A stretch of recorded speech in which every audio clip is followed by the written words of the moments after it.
بسم اللہ الرحمن الرحیم۔ ہجرت کے ہراول دستے۔ جب دوسری بیعت عقبہ مکمل ہو گئی، اسلام کفر و جہالت کے لق و دق صحرا میں اپنے ایک وطن کی بنیاد رکھنے میں کامیاب ہو گیا، اور یہ سب سے اہم کامیابی تھی جو اسلام نے اپنی دعوت کے آغاز سے اب تک حاصل کی تھی۔ تو رسول اللہ صلی اللہ علیہ وسلم نے مسلمانوں کو اجازت مرحمت فرمائی کہ وہ اپنے اس نئے وطن کی طرف ہجرت کر جائیں۔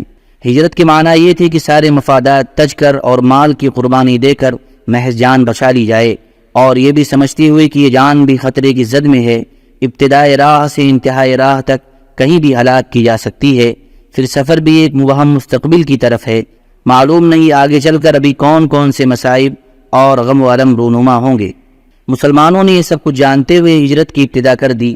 ادھر مشرکین نے بھی ان کی روانگی میں رکاوٹیں کھڑی کرنی شروع کی، کیونکہ وہ سمجھ رہے تھے کہ اس میں خطرات مضمر ہیں۔ ہجرت کے چند نمونے پیش خدمت ہیں۔ نمبر 1، سب سے پہلے مہاجر حضرت ابو سلمہ رضی اللہ عنہ تھے۔ انہوں نے ابن اسحاق کے بقول بیعت عقبہ کبریٰ سے 1 سال پہلے ہجرت کی تھی۔ ان کے ہمراہ ان کی بیوی بچے بھی تھے۔ جب انہوں نے روانہ ہونا چاہا تو ان کے سسرال والوں نے کہا کہ یہ رہی آپ کی بیگم، اس کے متعلق تو آپ ہم پر غالب آ گئے، لیکن یہ بتائیے کہ ہمارے گھر کی لڑکی آخر کس بنا پر ہم آپ کو چھوڑ دیں کہ آپ اسے شہر شہر گھماتے پھریں۔ چنانچہ انہوں نے ان سے ان کی بیوی چھین لی۔ اس پر ابو سلمہ کے گھر والوں کو تاؤ آ گیا، اور انہوں نے کہا کہ جب تم لوگوں نے اس عورت کو ہمارے آدمی سے چھین لیا ہے تو ہم اپنا بیٹا اس عورت کے پاس نہیں رہنے دے سکتے۔ چنانچہ دونوں فریق نے اس بچے کو اپنی اپنی طرف کھینچا، جس سے اس کا ہاتھ اکھڑ گیا، اور ابو سلمہ کے گھر والے اس کو اپنے پاس لے گئے۔ خلاصہ یہ ہے کہ ابو سلمہ نے تنہا مدینے کا سفر کیا۔ اس کے بعد حضرت ام سلمہ کا یہ حال تھا کہ وہ اپنے شوہر کی روانگی اور اپنے بچے سے محرومی کے بعد روزانہ صبح صبح ابتا پہنچ جاتی جہاں یہ ماجرا پیش آیا تھا، اور شام تک روتی رہتی۔ اسی حالت میں 1 سال گزر گیا۔ بالآخر ان کے گھرانے کے کسی آدمی کو ترس آ گیا، اور اس نے کہا کہ اس بیچاری کو جانے کیوں نہیں دیتے، اسے خواہ مخواہ اس کے شوہر اور بیٹے سے جدا کر رکھا ہے۔ اس پر ام سلمہ سے ان کے گھر والوں نے کہا کہ اگر تم چاہو تو اپنے شوہر کے پاس چلی جاؤ۔ حضرت ام سلمہ رضی اللہ عنہا نے بیٹے کو اس کے ددیال والوں سے واپس لیا اور مدینہ چل پڑی۔ اللہ اکبر! کوئی 500 کلومیٹر کی مسافت کا سفر، اور ساتھ میں اللہ کی کوئی مخلوق نہیں۔ جب تنعیم پہنچی تو عثمان بن ابی طلحہ مل گیا۔ اسے حالات کی تفصیل معلوم ہوئی تو مشایعت کرتا ہوا مدینہ پہنچانے لے گیا، اور جب قبا کی آبادی نظر آئی تو بولا تمہارا شوہر اسی بستی میں ہے، اسی میں چلی جاؤ، اللہ برکت دے۔ اس کے بعد وہ مکہ پلٹ آیا۔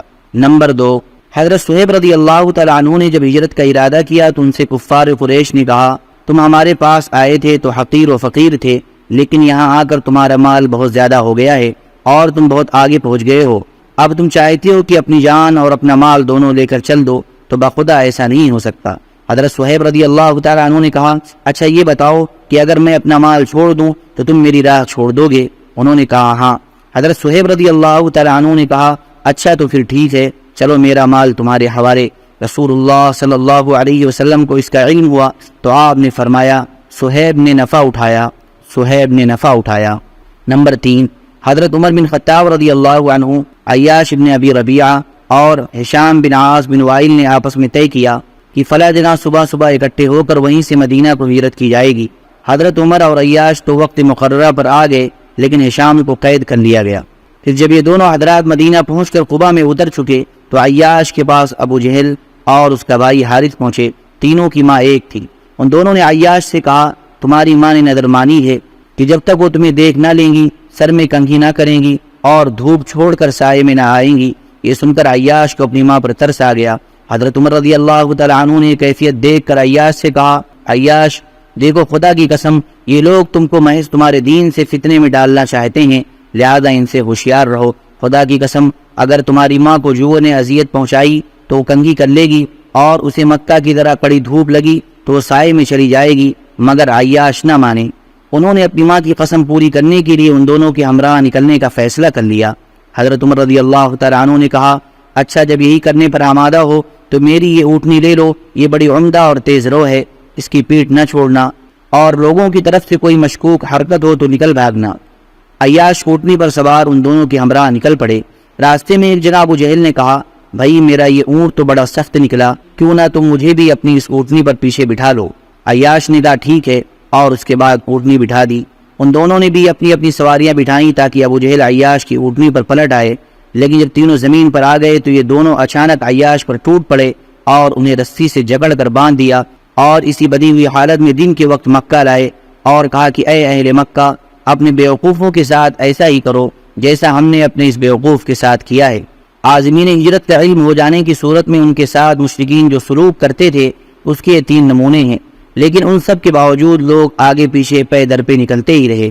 چنانچہ بیعت عقبہ کبریٰ کے بعد صرف 2 ماہ چند دن بعد مکہ میں رسول اللہ صلی اللہ علیہ وسلم، حضرت ابو بکر اور حضرت علی کے علاوہ کچھ ایسے مسلمان ضرور رہ گئے تھے جنہیں مشرکین نے زبردستی روک رکھا تھا۔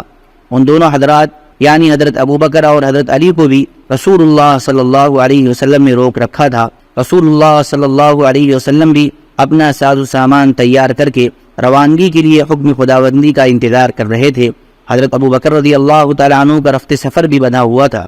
صحیح بخاری میں حضرت عائشہ رضی اللہ تعالیٰ عنہ سے مروی ہے کہ رسول اللہ صلی اللہ علیہ وسلم نے مسلمانوں سے فرمایا، مجھے تمہارا مقام ہجرت دکھلایا گیا ہے، یہ لاوی کے 2 پہاڑوں کے درمیان واقع ایک نخلستانی علاقہ ہے۔ اس کے بعد لوگوں نے مدینے کی جانب ہجرت کی، عام مہاجرین حبشہ بھی مدینہ ہی آ گئے۔ حضرت ابو بکر رضی اللہ تعالیٰ عنہ نے بھی سفر مدینہ کے لیے ساز و سامان تیار کر لیا، لیکن رسول اللہ صلی اللہ علیہ وسلم نے ان سے فرمایا، ذرا رکے رہو کیونکہ توقع ہے مجھے بھی اجازت دے دی جائے۔ ابو بکر رضی اللہ تعالیٰ عنہ نے کہا، میرے ماں باپ آپ پر فدا، کہ آپ کو اس کی امید ہے؟ آپ صلی اللہ علیہ وسلم نے فرمایا ہاں۔ اس کے بعد ابو بکر رضی اللہ عنہ رکے رہے تاکہ رسول اللہ صلی اللہ علیہ وسلم کے ساتھ سفر کریں۔ ان کے پاس 2 اونٹنیاں تھیں، انہیں بھی 4 ماہ تک ببول کے پتوں کا خوب چارہ کھلایا۔ اللہم صلی علی سیدنا و حبیبنا و محبوبنا و مولانا محمد وبارک وسلم۔ سبحان ربک رب العزت عما یصفون وسلام علی المرسلین والحمد للہ رب العالمین۔